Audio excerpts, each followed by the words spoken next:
Ben oui, je vous vois venir. Pourquoi une RS6 Pack Performance de 600 chevaux dans Paris? Mais parce qu'en réalité, les types qui mettent 150 000 € dans un break, eh ben ils travaillent. Et ils travaillent beaucoup. Donc qu'est-ce qu'ils font comme trajet? Ben, ils partent de chez eux et ils vont au bureau. C'est tout ce qu'ils font. Alors qu'est-ce qu'ils font le week-end avec un break? Ils emmènent les enfants au tennis, ils vont chercher un escabeau chez Castorama.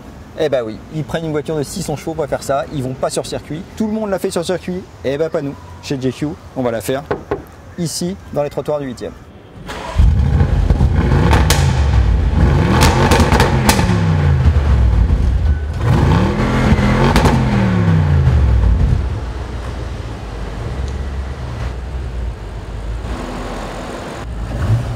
Alors, je sais pas si vous voyez bien ma petite mine inquiète, mais c'est vraiment l'enfer de remonter une rampe de parking avec la RS6 parce qu'elle est tellement large qu'on a toujours peur de faire une jante ou de faire un pare-choc, voire de faire un extracteur à l'arrière. Mais bon, c'est aussi ça la RS6.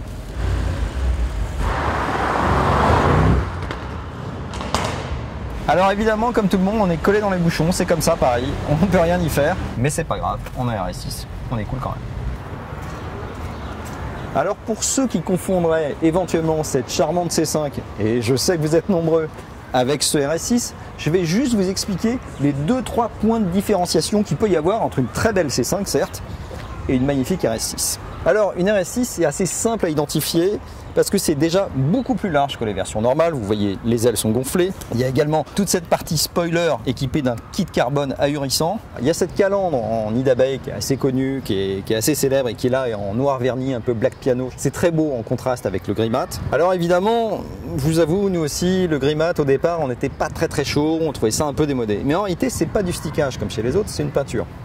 Ça vaut 3 000 €. Parce que toute la voiture est truffée d'aéros en carbone. Vous avez les rétros et vous avez surtout à l'arrière l'énorme extracteur qui vous fait croire que vous êtes sur une GT3 à Magny-Cours. Sauf que vous êtes à Paris dans le 8e.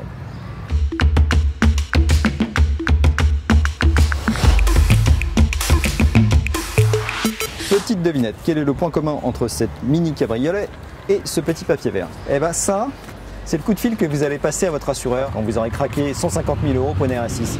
Sauf que sachez que la carte grise vaut 20 000 € sur le prix de cette mini cabriolet. Alors il y a un défaut principal sur cette voiture, c'est qu'elle a la réputation d'être extrêmement prisée par les voleurs. Alors nous on a essayé de rentrer par effraction pour voir ce que ça donnait, pour essayer de s'en emparer. Franchement on ne vous le recommande pas. Allez, c'est parti. Aïe, je vais mourir. Aïe, je me suis niqué. C'est horrible. Ah bah là je suis dedans là. Je suis dedans mais je peux plus conduire, j'ai la jambe cassée.